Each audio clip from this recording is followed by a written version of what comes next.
नमस्कार, आप देख रहे हैं यंग भारत न्यूज और मैं हूं आपके साथ नितिन पांचाल। जब हम दुश्मन की बात करते हैं तो अक्सर हमारी आंखों के सामने कोई सीमा पार का आतंकवादी, कोई विदेशी एजेंट या फिर कोई शत्रु देश आता है।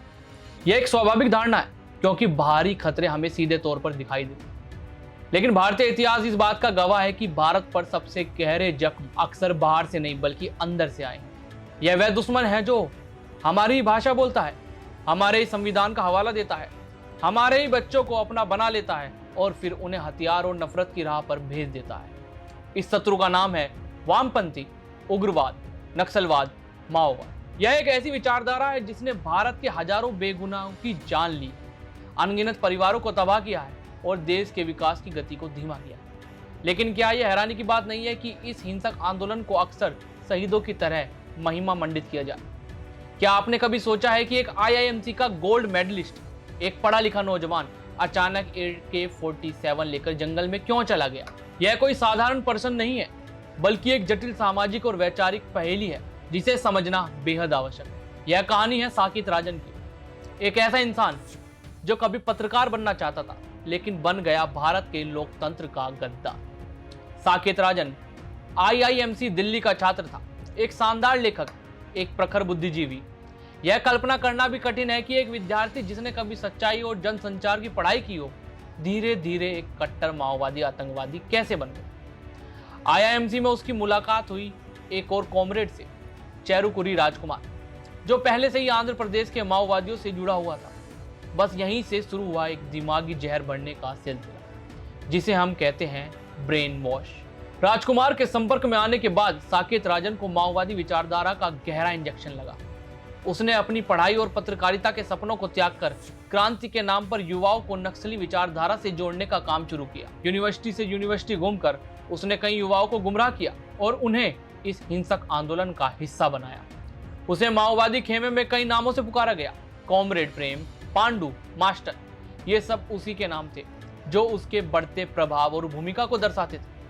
1990 के दशक में साकेत राजन ने कर्नाटक में एक मजबूत माओवादी संगठन खड़ा किया।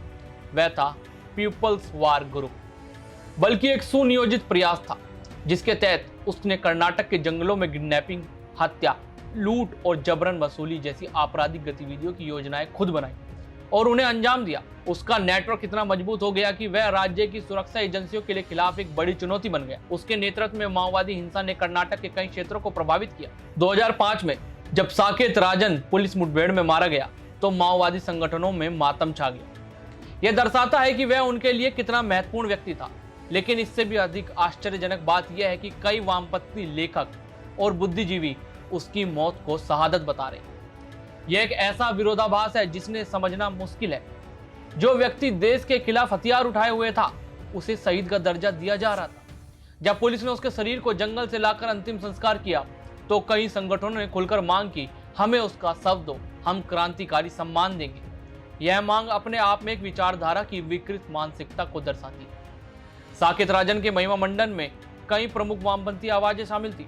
दिवंगत लेखिका गौरी लंकेश ने तो एक लेख में उसे जननायक बता दिया। मेधा पाटकर, अरुंधति रॉय, तीस्ता सीतलवाड़, राजेंद्र सच्चर, इन सभी ने साकेत राजन जैसे आतंकवादियों का महिमा मंडन किया। इससे भी अधिक चिंताजनक बात यह है कि ये लोग बाद में UPA सरकार की नीतियों में भी घुसे, नेशनल एडवाइजरी काउंसिल यानी NSA में शामिल हुए और भारत को ह्यूमन राइट्स के नाम पर अंदर से खोखला करने लगे। यह दर्शाता है कि यह खतरा केवल जंगलों तक सीमित नहीं है बल्कि देश के नीतिगत निर्माण में भी घुसपैठ कर चुका है। 2004 से 2014 तक देश माओवादी हिंसा से थर्राता रहा। यह एक ऐसा दशक था जब माओवादियों ने अपने चरम पर पहुंचकर देश के बड़े हिस्सों को प्रभावित किया। गृह मंत्रालय की रिपोर्टों के अनुसार माओवादियों के पास 1200 करोड़ रुपए का सालाना फंड था जो उन्हें विभिन्न अवैध स्रोतों से मिला था। 10,000 से ज्यादा लड़ाके थे जो पूरी तरह से प्रशिक्षित और सशस्त्र थे। आधुनिक हथियार थे जो उन्हें पड़ोसी देशों और अवैध बाजारों से प्राप्त हुए थे और पूरे भारत में 200 से ज्यादा जिले थे जहां इनका शासन चलता था, जिसे लाल गलियारा कहा जाता था। यह कोई गरीबों का आंदोलन नहीं था जैसा कि कुछ लोग इसे चित्रित करने की कोशिश करते हैं। यह बल्कि एक वेल फंडेड वैचारिक आतंकवाद था जिसका एकमात्र मकसद था भारत के टुकड़े टुकड़े करना।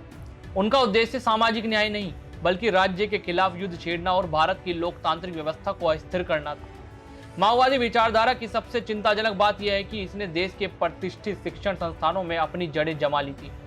जेएनयू, डीयू, एएमयू, टीआईएसएस जैसी संस्थाओं में इसकी घुसपैठ सबसे ज्यादा थी।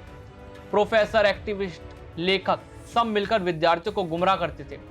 भारत तेरे टुकड़े होंगे, अफजल हम शर्मिंदा हैं जैसे देश विरोधी नारे इन्हीं का नतीजा था। यह लड़ाई अब केवल जंगलों से निकलकर क्लासरूम और कोर्टरूम तक आ गई थी, जहां बौद्धिक क्षमता के माध्यम से देश विरोधी एजेंडे को फैलाया जा रहा था। 2014 के बाद जब नरेंद्र मोदी की सरकार आई तो माओवादी के खिलाफ जमीनी और निर्णायक कार्रवाई शुरू हुई। गृह मंत्री अमित शाह के नेतृत्व में ऑपरेशन कागर शुरू किया गया, जिसने माओवादियों के नेटवर्क को ध्वस्त करने के लिए महत्वपूर्ण भूमिका निभाई। आईबी, सीआरपीएफ और राज्य पुलिस को साझा अभियान में माओवादी नेटवर्क का सफाया होने लगा। उनके हथियार, साहित्य और फंडिंग सोर्स सब तबाह किए गए।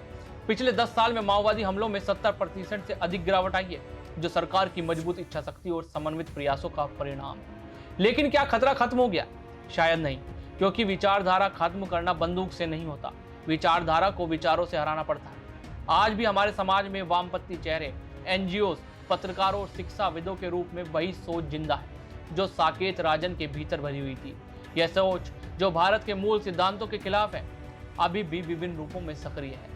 सवाल सिर्फ साकेत राजन का नहीं है, सवाल उस सोच का है जो हमारे ही बच्चों को हमारी ही धरती पर हथियार उठाने के लिए उकसाती है। सवाल उन किताबों का है जो आतंकवादियों को क्रांतिकारी बनाकर पेश करती है, और सवाल उन चेहरों का है जो सच्चाई के नाम पर देशद्रोह का एजेंडा फैलाते हैं। आज वक्त है पहचानने की असली दुश्मन की, वह नहीं जो सरहद पार है, बल्कि वह जो हमारे बीच किताबों में है, कैंपस में है, कोर्ट में है और धीरे धीरे हमारे लोकतंत्र को अंदर से खोखला कर रहा है। अगर हमें भारत को बचाना है तो बंदूक की गोली से पहले विचारों की गोली चलानी होगी। हमें इस जहरीली विचारधारा का पर्दाफाश करना होगा और उसे वैचारिक रूप से परास्त करना होगा। अब चुप रहना गुनाह है और बोलना एक जरूरत, क्योंकि दुश्मन अब दरवाजे पे नहीं, घर के अंदर है। जब एक पढ़ा लिखा नौजवान जिसे देश का भविष्य बनना था, अगर वो ही हाथ में कलम की जगह बंदूक उठा ले तो गलती सिर्फ उसकी नहीं होती, गलती उस सिस्टम की होती है जो समय रहते खतरे को पहचान नहीं पाया। गलती हमारी भी है जो चुपचाप सब कुछ होता देख रहे हैं। अब ये चुप्पी ही सबसे बड़ा अपराध बन गई है। हमें समझना होगा कि देश के खिलाफ आवाज उठाना अभिव्यक्ति की आजादी नहीं है और आतंकवाद को विचारधारा कहना बौद्धिकता नहीं है। यह सीधा सीधा देशद्रोह है और इसे उसी दृढ़ता से जवाब देने की जरूरत है। अगर आज हम नहीं जाएंगे तो कल हमारे अपने बच्चे इन झूठी कहानियों और नकली नायकों के शिकार बन जाएंगे। अगर आज हमने सच नहीं बोला तो कल झूठी इतिहास बन जाएगा। इसलिए अब वक्त है हर मंच से, हर क्लासरूम से, हर अदालत से, हर किताब से पूछने का, क्या आप भारत के साथ हैं या उसके खिलाफ। याद रखिए, दुश्मन अब वर्दी में नहीं है, वो अब शब्दों में है, किताबों में है, भाषणों में है। और अगर हमें भारत को बचाना है तो अब हर नागरिक को सैनिक बनना होगा, बंदूक वाला नहीं, सोच वाला, क्योंकि आखिर में विचार ही असली हथियार है और अब वो चलाने का समय आ गया। ऐसी ही तमाम खबरों के लिए जुड़े रहिए हमारे साथ। हमें यंग भारत सच के साथ।